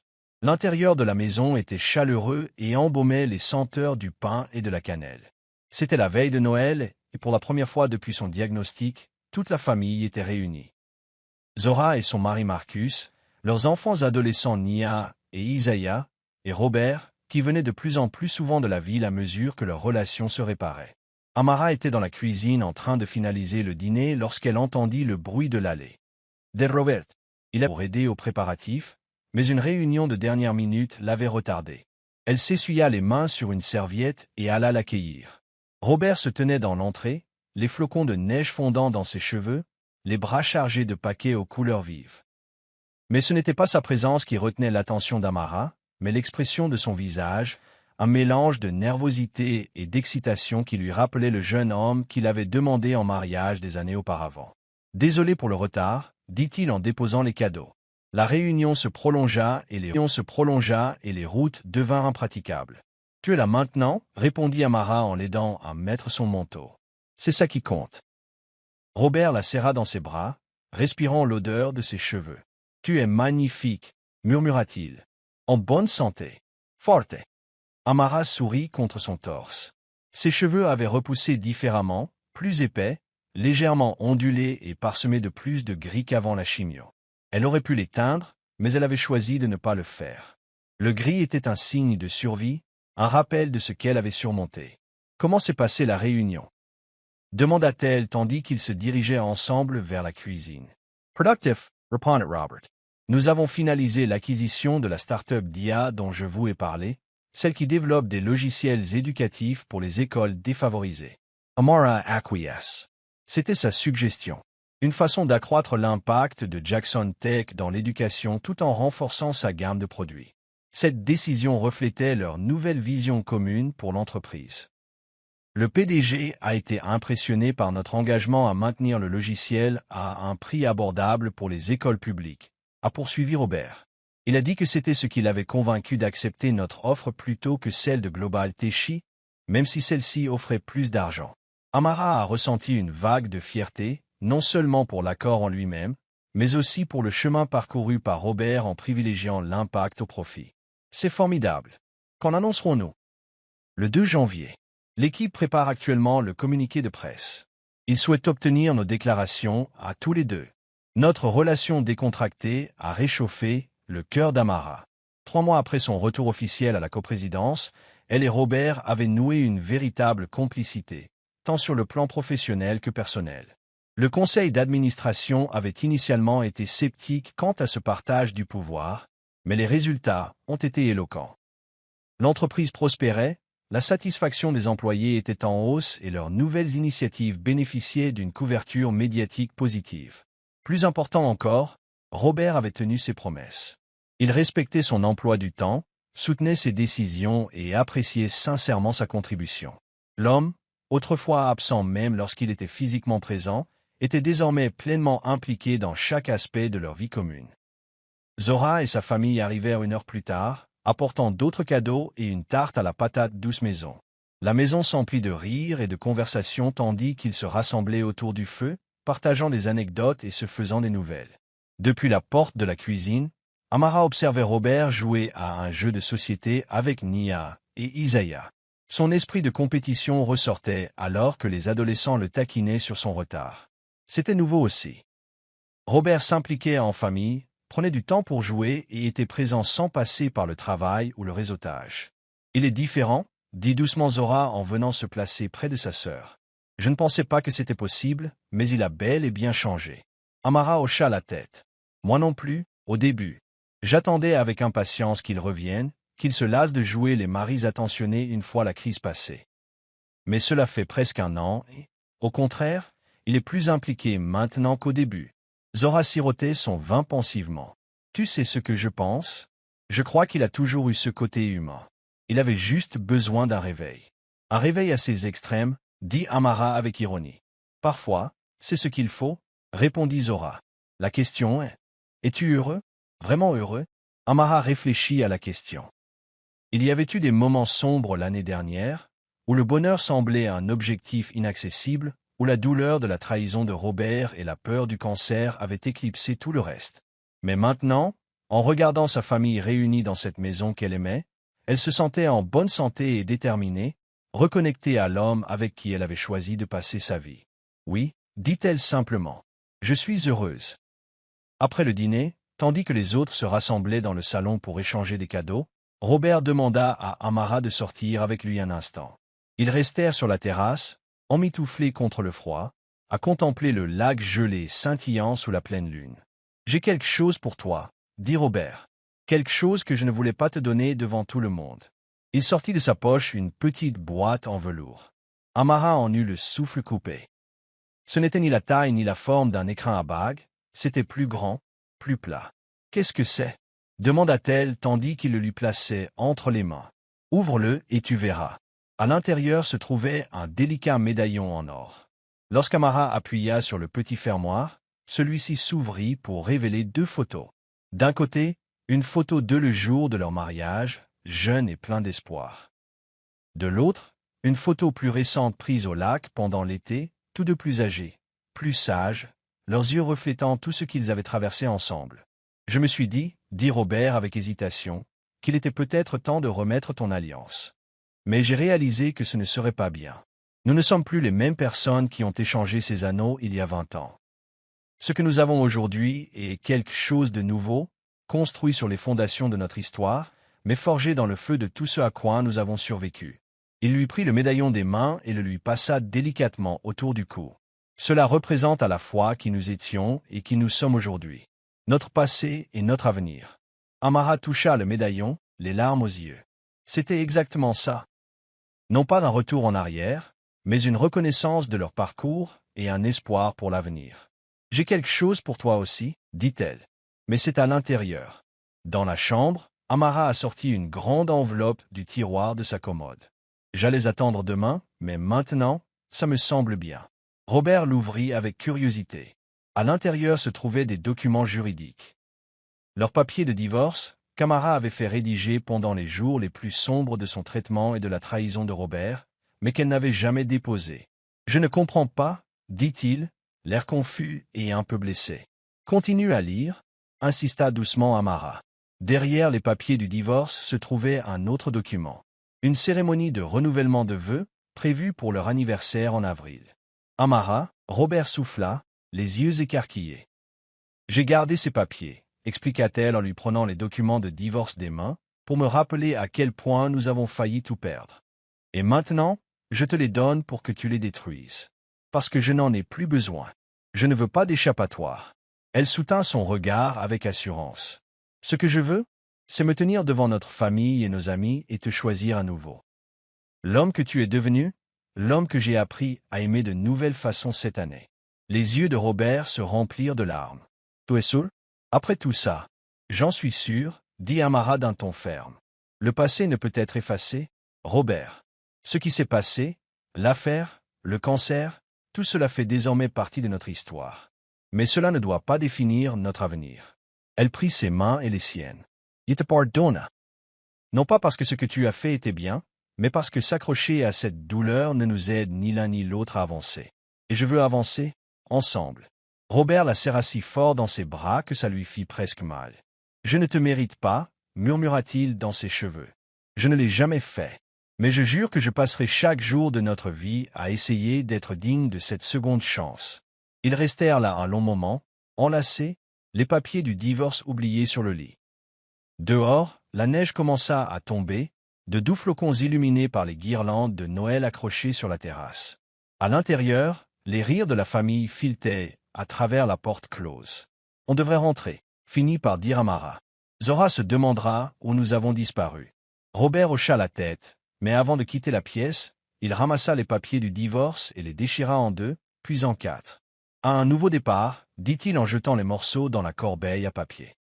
Amara toucha le médaillon à son cou. « À de nouveaux commencements, » répéta-t-elle, « et à un amour assez fort pour survivre aux épreuves les plus dures. » Main dans la main, ils retournèrent auprès de leur famille, à la chaleur et à la lumière des fêtes. Et à l'approche de minuit, jour de Noël et promesse d'une nouvelle année, Amara ressentit une profonde gratitude pour le voyage qui les avait menés ici, non pas malgré ses péripéties douloureuses, mais grâce à eux. Le printemps arriva tôt sur le lac, la glace fondant pour révéler l'eau claire en contrebas, les fleurs sauvages poussant à travers la terre ramollie. À l'approche du mois d'avril, qui marquait le 21e anniversaire de mariage de Robert et Amara, les préparatifs de leur cérémonie de renouvellement de vœux battaient leur plein. Ils avaient décidé de la célébrer dans leur maison au bord du lac, en présence uniquement de leurs proches. Pas de faste, pas d'associés ni de partenaires commerciaux, juste ceux qui les avaient soutenus dans les moments les plus sombres de leur mariage et pendant la maladie d'Amara. Un soir, alors qu'ils étaient assis sur la terrasse à regarder le coucher de soleil, Robert aborda un sujet qu'ils avaient évité. « J'ai pensé à la maison, au manoir, » dit-il d'un ton prudent. « On n'y est presque plus. La plupart du temps, je n'y passe que 2 nuits avant de monter ici. » Amara hocha la tête. Elle n'avait pas mis les pieds dans le manoir depuis près de 3 mois, préférant le calme et la simplicité de la maison au bord du lac. « Que proposes-tu? » « Je pense qu'on devrait le vendre, » dit Robert. « Il est trop grand, trop vide. Et il contient trop de souvenirs d'une époque de nos vies que je préférerais laisser derrière moi. » Amara réfléchit à cela. Le manoir avait été un symbole de leur réussite, une vitrine de leur richesse. Mais ils ne s'y étaient jamais vraiment sentis comme chez eux, pas comme cet espace plus petit et plus intime. « Que ferions-nous à la place? » demanda-t-elle. « Vivre ici à temps plein? » Robert sourit, soulagé qu'elle n'ait pas immédiatement rejeté l'idée. « Peut-être. Ou alors, on pourrait prendre un logement plus petit en ville pour les jours où on doit être au bureau. » Quelque chose qui nous appartienne à tous les deux, contrairement au manoir. La suggestion était logique. Le manoir avait toujours été davantage le domaine de Robert que le sien, conçu pour impressionner plutôt que pour le confort. Je pense que c'est une bonne idée, dit-elle. Mais qu'en est-il de nos affaires? On gardera ce qui compte et on laissera tomber le reste, répondit-il. Donnez-le, vendez-le, faites ce qui vous semble juste. La plupart du temps, ce ne sont que des trucs. Des choses que j'ai achetées en pensant qu'elles nous feraient plaisir. Amara sourit, constatant à quel point Robert avait changé. L'homme qui mesurait autrefois sa valeur à ses possessions comprenait désormais qu'elles n'étaient que des objets n'ayant de sens qu'en rapport avec la vie et l'amour qu'elles représentaient. D'accord, elle acquiesça. Allons-y. Après la cérémonie, le jour du renouvellement de leurs vœux s'est levé clair et lumineux, le lac se reflétant parfaitement dans le ciel bleu. Amara se tenait à la fenêtre de la chambre, observant l'équipe de l'événement installer des chaises sur la pelouse menant au point d'eau. On frappa à la porte, et Zora entra, portant un sac à vêtements. Prête à recevoir ce message, elle demanda en accrochant le sac à la porte du placard. Amara sourit. Plus que prête. Contrairement à leur premier mariage, avec sa robe blanche traditionnelle et son smoking formel, ils avaient choisi la simplicité cette fois-ci. La robe d'Amara était en soie fluide d'un bleu doux assorti au lac, tandis que Robert porterait un tailleur léger sans cravate.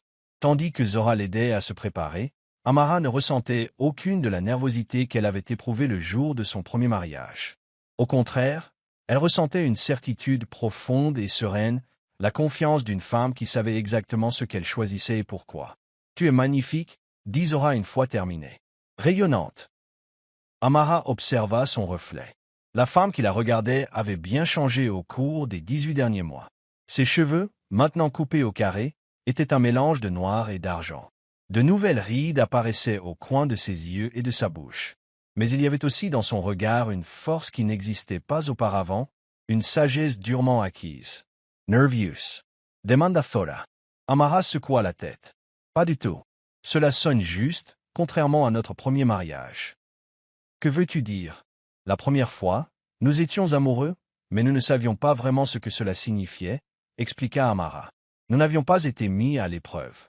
Nous nous étions promis l'éternité sans comprendre combien cette promesse serait difficile à tenir. » Elle toucha le médaillon que Robert lui avait offert à Noël, qu'elle portait aujourd'hui sur une chaîne plus longue pour qu'il repose contre son cœur sous sa robe. « Cette fois, nous nous choisissons les yeux grands ouverts. Pas d'illusion, pas de conte de fées. Juste deux personnes imparfaites qui se sont blessées, se sont soignées et ont décidé que la vie était meilleure ensemble que séparément. » Zora serra fort sa sœur dans ses bras. « Je ne pensais pas dire ça un jour, mais je suis fier de vous deux. Ce que vous avez reconstruit est réel. Et solide. » En bas, leurs 40 invités s'étaient rassemblés sur la pelouse. Amara regardait par la fenêtre Robert saluer tout le monde, beau et décontracté dans son costume clair. Le docteur Patel était présent, ainsi que plusieurs infirmières qui avaient soigné Amara pendant son traitement. Les membres du conseil d'administration de la fondation étaient présents, ainsi que quelques collègues de confiance de Jackson Tech. Et bien sûr, la famille, Zora et Marcus, Nia et Isaiah, des cousins venus de l'autre bout du pays, et James, le frère cadet de Robert, initialement sceptique quant à la réconciliation, mais qui avait changé d'avis après avoir constaté les changements chez son frère. « Il est temps », dit doucement Zora en lui offrant le bras. Contrairement à leur premier mariage, il n'y eut ni cortège solennel, ni offrande de la mariée. Au lieu de cela, Amara et Robert avaient décidé de marcher ensemble jusqu'à l'autel, symbole de leur partenariat égalitaire et de leur cheminement commun. Il l'attendait au bas des escaliers, ses yeux s'illuminant en la voyant. « Tu es à couper le souffle » dit-il en lui prenant les mains. « Tu te débrouilles plutôt bien toute seule » répondit-elle avec un sourire. Ensemble, ils sortirent sur la pelouse, où leurs invités s'étaient levés pour les accueillir par de chaleureux applaudissements.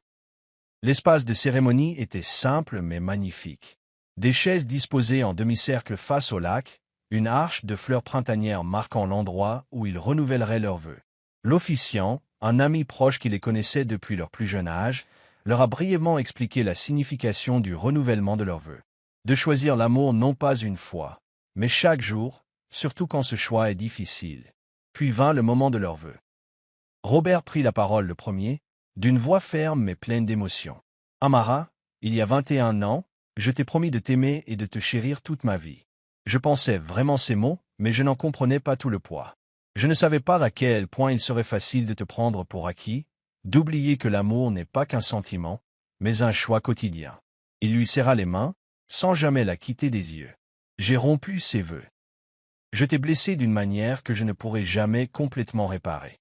Et pourtant, grâce à ta force et à ta grâce, nous avons retrouvé le chemin l'un de l'autre. Aujourd'hui, je te fais de nouvelles promesses. Écouter tes paroles pour te voir clairement, honorer tes rêves avec autant d'ardeur que les miens, et être digne du don incroyable de ton pardon et de ton amour. Des larmes coulaient sur les joues d'Amara lorsqu'elle prononça ses vœux. Robert, notre parcours n'a pas été facile. Nous avons dû faire face à des défis que je n'aurais jamais pu imaginer le jour de notre premier mariage. Le cancer a mis ma force à l'épreuve. La trahison a mis à l'épreuve ma capacité à pardonner. Mais malgré tout, une chose dont je n'ai jamais douté, c'est que ce que nous avons construit ensemble valait la peine de se battre. Elle prit une profonde inspiration, raffermissant sa voix. Aujourd'hui, je te choisis à nouveau, non pas le mari parfait de mes rêves de jeunesse, mais l'homme véritable qui se tient devant moi, avec tous tes défauts et tes forces, tes erreurs et ton évolution. Je te promets de me rappeler que le pardon n'est pas un don ponctuel, mais une pratique que nous devons tous deux exercer au quotidien. Je promets de bâtir notre avenir sur l'honnêteté, le respect et la conviction que le véritable amour peut survivre aux blessures les plus profondes si nous avons le courage de guérir ensemble. Ils échangèrent de simples alliances en or, différentes de leurs alliances d'origine. Lorsque Robert glissa la bague à son doigt, Amara ressentit un sentiment d'accomplissement, de boucler la boucle, mais aussi d'avancer vers quelque chose de nouveau. La célébration qui a suivi s'est déroulée dans la joie et la détente. Bonne nourriture, musique, danse sous les étoiles. À la tombée de la nuit, des lanternes ont été allumées autour de la propriété, projetant une douce lueur sur l'assemblée. Amara et Robert se déplaçaient parmi leurs invités, ensemble et séparément, recevant félicitations et vœux de bonheur. À un moment donné, Amara se retrouva debout au bord du lac, prenant un moment seul pour assimiler tout ce qui venait de se passer. Le docteur Patel la rejoignit, 2 coupes de champagne à la main. Un toast, dit-elle en offrant un à Amara. À la santé et à un nouveau départ. Merci, répondit Amara. Pour tout. Vous avez sauvé bien plus que ma vie, vous savez. Le docteur Patel sourit. Je n'ai soigné que le cancer. Tu as fait le travail difficile de guérir ton mariage. Il y a des jours où j'ai encore du mal à croire qu'on y soit parvenu, a admis Amara. Il y a eu des moments où j'étais si en colère, si blessé, que je ne pouvais imaginer lui faire à nouveau confiance. Et pourtant, voilà, observa le docteur Patel. Qu'est-ce qui a changé? Amara réfléchit à la question. J'ai réalisé que m'accrocher à la colère me faisait plus de mal qu'à lui. Et j'ai vu qu'il était vraiment déterminé à changer, pas seulement à prononcer les bons mots, mais à jour pour être un mari différent, un homme différent. Elle regarda de l'autre côté de la pelouse, Robert qui parlait avec les enfants de Zora, la tête renversée en arrière par un éclat de rire après une phrase d'Isaiah. Mais surtout, je me suis souvenu pourquoi j'étais tombée amoureuse de lui au départ. Et j'ai découvert que malgré tout, cet amour était toujours là, enfoui sous la douleur. Le docteur Patel hocha la tête, pensif. En médecine, on parle de rémission. La maladie n'est plus détectable, mais nous restons vigilants. Les relations fonctionnent peut-être de la même manière. La blessure peut guérir, mais on n'oublie jamais ce qui s'est passé. Rester vigilant, se protéger comme on ne le pensait pas. C'est exactement ça, acquiesça Amara. Nous sommes en rémission, plus forts dans nos moments de souffrance, mais toujours conscients de la fragilité du bonheur. Plus tard dans la soirée, après le départ du dernier invité et leur retour chez eux, Robert et Amara s'assirent sur la terrasse, emmitouflés dans une couverture pour se protéger du froid printanier. Le lac reflétait encore un ciel étoilé. « Joyeux anniversaire !» dit Robert en lui embrassant la tempe. « Bon début !» répondit Amara. Ils restèrent un moment assis dans un silence confortable, heureux en leur présence. Finalement, Robert reprit la parole. « Je réfléchis à l'avenir, a-t-il dit. Au-delà de la vente du manoir, au-delà de l'entreprise. Comment ça? J'ai accompli tout ce que j'ai toujours voulu professionnellement, a-t-il expliqué. Nous avons bâti une entreprise prospère, gagné plus d'argent que nous ne pourrions en dépenser en 10 vies, et assuré notre héritage grâce à la fondation. Mais cette année m'a montré que rien de tout cela n'a d'importance sans la bonne personne avec qui le partager. Il se tourna vers elle, l'air sincère. Je veux que nous vivions pleinement Amara. Voyager, explorer, donner en retour de manière plus concrète. Peut-être passer 6 mois par an ici et 6 mois à découvrir le monde. Amara sourit, touché par sa vision de leur avenir commun. Et l'entreprise? Nous avons bâti une équipe formidable. Il est temps de leur faire confiance pour mener à bien les choses, tandis que nous assumons un rôle plus stratégique. Nous resterons impliqués, mais pas au quotidien. C'était un changement radical par rapport au bourreau de travail qui privilégiait autrefois les affaires. Mais leur relation avait complètement changé. J'aimerais ça, dit-elle, voir le monde avec toi. Créer des souvenirs qui n'ont rien à voir avec les conseils d'administration ou les bilans. Robert l'attira contre lui. Puis tout se calma. Encore 1 an pour faire la transition, puis nous entamerons le prochain chapitre. Tandis qu'ils étaient assis là, à planifier leur avenir ensemble, Amara éprouva un profond sentiment de gratitude. Le chemin avait été douloureux. Le cancer et la trahison avaient presque détruit tout ce qu'ils avaient construit. Mais à travers cette obscurité, ils avaient retrouvé le chemin l'un vers l'autre, plus forts et plus sages qu'auparavant. Ils n'étaient plus les mêmes que ceux qui avaient échangé leurs vœux 21 ans plus tôt. La vie les avait changés, mis au défi, brisés et finalement reconstruits. Et contre toute attente, ils étaient arrivés à ce moment. Pas parfaits, mais parfaits l'un pour l'autre. 1 an plus tard, le soleil se levait sur l'île grecque de Santorin, teintant les bâtiments blancs de nuances d'or et de rose. Amara se tenait sur le balcon de leur villa de location, un café à la main, regardant les bateaux de pêche prendre le large. Derrière elle, elle entendait Robert s'affairer dans la cuisine, préparant le petit déjeuner. 6 mois après le début de leur nouvelle vie, ils avaient encore parfois l'impression de rêver. Après avoir réussi leur transition à Jackson Tech, restant au conseil d'administration mais se retirant des opérations quotidiennes, ils avaient vendu la maison, fait don de la plupart de leurs biens et entamé le voyage qu'ils avaient prévu après le renouvellement de leurs vœux. Ils avaient commencé au Japon pendant la saison des cerisiers en fleurs, puis avaient parcouru l'Asie du Sud-Est, passant 1 mois dans un petit village de Thaïlande où ils avaient contribué à la construction d'une école grâce à leur fondation. De là, ils s'étaient rendus en Afrique du Sud, où Amara avait renoué avec des parents éloignés et Robert avait été touché par l'histoire et la résilience des gens rencontrés. Ils étaient maintenant en Grèce et prévoyaient de poursuivre leur route à travers l'Europe avant de retourner à la maison au bord du lac pour Noël. « Le petit déjeuner est prêt », cria Robert de l'intérieur. Amara se retourna et le vit dresser une petite table sur le balcon, avec du pain frais, du miel local, du yaourt et des fruits. Des plaisirs simples qui comptaient désormais plus pour eux que les repas élaborés qu'ils mangeaient autrefois dans les restaurants chics. « Ça a l'air merveilleux, » dit-elle en le rejoignant à table. « J'ai parlé à Zora hier soir pendant que tu dormais, » a mentionné Robert en mangeant. Nia a été acceptée au MIT, avec une bourse complète grâce au programme de notre fondation. Amara rayonnait de fierté. Sa nièce avait montré des aptitudes remarquables pour l'informatique, et il l'avait encouragée à postuler dans les meilleures écoles. C'est fantastique. Lui as-tu dit qu'on lui rendrait visite sur le campus à notre retour aux États-Unis? Robert acquiesça. Elle planifie déjà tous les endroits à nous montrer. Ils mangent un moment en silence, profitant de la vue et de leur compagnie. Il y a 2 ans, un moment aussi paisible aurait été inimaginable. Robert aurait été sur son téléphone, consultant ses emails, passant des appels, l'esprit toujours ailleurs. Maintenant, il était pleinement présent, savourant chaque instant comme si c'était leur dernier. Car ils savaient tous deux combien le temps était précieux. Les derniers scanners d'Amara n'avaient montré aucun signe de récidive du cancer. Mais les conseils du docteur Patel restaient gravés dans leur mémoire. Restez vigilants. 5 ans sans cancer constituent notre première étape importante. Ils approchaient les 2 ans. Chaque scanner clair était une victoire, chaque jour de bonne santé un cadeau. L'ombre du cancer avait modifié leur rapport au temps lui-même, les rendant profondément conscients de sa valeur, déterminés à ne pas perdre un seul instant. Après le petit déjeuner, ils descendirent à la plage, main dans la main, flânant sur le sable noir volcanique. Un couple grec d'un certain âge les salua d'un signe de tête, et Amara fut frappé par l'idée qu'aux yeux des spectateurs, il ressemblait probablement à un couple marié de longue date profitant de sa retraite. Aucun signe des tempêtes qu'ils avaient traversées, de la rupture imminente de leur mariage, de la maladie qui avait failli lui coûter la vie. À quoi penses-tu? Demanda Robert, remarque with son expression pensive. À tout ce que nous avons accompli, répondit-elle. À quel point nous avons failli tout perdre.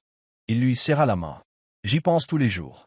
Comme les choses auraient pu tourner différemment si tu n'avais pas été assez forte pour te battre, pour ta santé et pour nous. Ce n'était pas seulement moi, dit Amara. Tu t'es battu aussi, à ta façon, pour devenir un homme meilleur, un meilleur mari. Robert s'arrêta de marcher et se tourna vers elle, lui prenant les deux mains dans les siennes. Je me bats toujours. Je veux dire.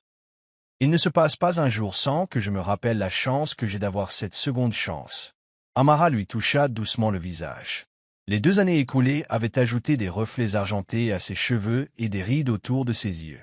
Mais c'étaient de belles répliques, des preuves de sourire et de rire plutôt que de stress et d'ambition. Nous avons tous les deux eu une seconde chance, dit-elle doucement. La vie au loft. Et je ne perds pas une seconde. Ils ont continué leur promenade, parlant de leurs projets pour les mois à venir, des pays qu'ils souhaitaient visiter, des projets qu'ils espéraient soutenir par l'intermédiaire de la Fondation, des améliorations à apporter à la Maison du Lac à leur retour. Leur conversation était désormais axée sur le « nous », leur avenir étant étroitement lié, honorant à la fois leurs rêves individuels et leurs visions communes. Ce soir-là, ils rejoignirent un petit groupe pour une croisière au coucher du soleil autour de l'île. Debout sur le bastingage du bateau, ils contemplaient le célèbre coucher de soleil de Santorin colorer le ciel de couleurs incroyables. Un jeune couple à proximité attira l'attention d'Amara. Ils étaient visiblement jeunes mariés, se regardant avec ce mélange d'adoration et d'incrédulité qui accompagne un amour naissant. « Ils me font penser à nous » dit Robert en suivant son regard. Si jeune, si sûr que l'amour triomphe de tout. Amara s'appuya contre lui, son bras s'enroulant machinalement autour de ses épaules. Nous étions naïfs. Nous l'étions, reconnut-il. Mais ce n'est peut-être pas si mal. Peut-être as-tu besoin de cette foi aveugle au début, avant que la vie ne te montre à quel point c'est dur. Et maintenant, demanda Amara. Que avons-nous maintenant, à la place d'une foi aveugle? Robert réfléchit à la question. Une sagesse acquise, dit-il finalement. La conscience que l'amour ne suffit pas à lui seul, qu'il exige du travail, de l'attention, des sacrifices. Mais aussi la certitude que, lorsqu'ils sont sincères, lorsqu'il valent la peine de se battre, même les moments les plus sombres peuvent mener à la lumière. Tandis que le soleil disparaissait à l'horizon, Amara repensa au chemin parcouru par leur amour, de la passion simple et lumineuse de la jeunesse à la connexion complexe et durement gagnée qu'ils partageaient aujourd'hui. Le chemin n'avait pas été facile. Il y avait eu des moments de douleur terrible, de doute, de quasi-défaite. Mais là, dans les bras de l'homme qui lui avait brisé le cœur et l'avait aidé à le guérir, regardant une journée s'achever et une autre commencer, Amara savait avec une certitude absolue que chaque étape de ce difficile voyage en valait la peine. Plus tard dans la soirée, de retour à leur villa, ils s'assirent sur le balcon sous un ciel étoilé, planifiant la suite de leur périple. Et l'Italie ensuite? Sudra Robert.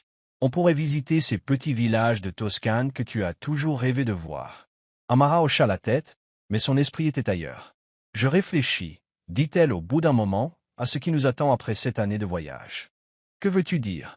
J'adore ce que nous faisons, découvrir le monde, de nouvelles cultures, soutenir des projets par l'intermédiaire de la Fondation. Mais je crois que je veux quelque chose de plus, de concret et de durable. Robert écoutait attentivement, concentré sur ses paroles. Un autre changement par rapport à l'homme qui autrefois écoutait à moitié en consultant son téléphone. À quoi penses-tu? Je veux travailler plus directement avec les patients atteints de cancer, dit Amara.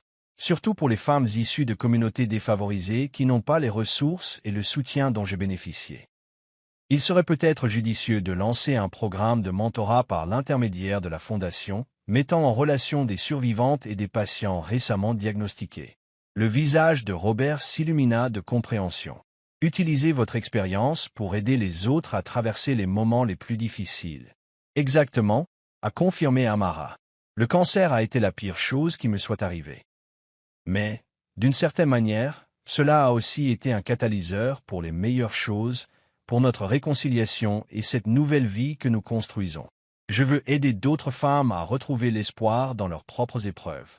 Je trouve que c'est une idée formidable, a déclaré Robert. Nous pourrions établir des partenariats avec des hôpitaux partout au pays, à commencer par le Détroit métropolitain. Le docteur Patel nous aiderait probablement à concevoir le programme. Amara a souri de son soutien immédiat, de la façon dont il s'est automatiquement intégré à sa vision. Tu aimerais t'impliquer aussi? Bien sûr, dit-il, surpris qu'elle en doute. Ta passion est ma passion. Ton objectif est le mien. Voilà ce que signifie un partenariat. Et puis, ajouta-t-il avec un sourire tendre, j'ai aussi un point de vue unique à offrir, en tant que mari qui a failli se tromper tragiquement, mais qui a réussi à se remettre. Amara se pencha et l'embrassa, submergé d'amour pour cet homme qui l'avait profondément blessé, mais qui s'était aussi battu pour devenir quelqu'un de meilleur, quelqu'un qui méritait une seconde chance. Nous commencerons à planifier dès notre retour à la maison du lac, dit-elle. Mais pour l'instant, profitons de chaque instant de cette aventure. Vers un nouveau départ, dit Robert en levant son verre de vin local. Et au voyage, ajouta Amara en approchant son verre du sien. Chaque étape, la douloureuse et la belle. Assise sous les étoiles, elle parlait de leur avenir commun, et Amara repensa au chemin improbable qui les avait conduites jusqu'ici. Le cancer et la trahison, deux événements qui auraient pu mettre fin à leur histoire, étaient devenus les catalyseurs de son chapitre le plus significatif. La vie n'offrait aucune garantie. Tamara n'était promise à personne. Mais ce soir, à cet instant précis, elle était entière. Elle était aimée. Elle était en paix. Et c'était suffisant.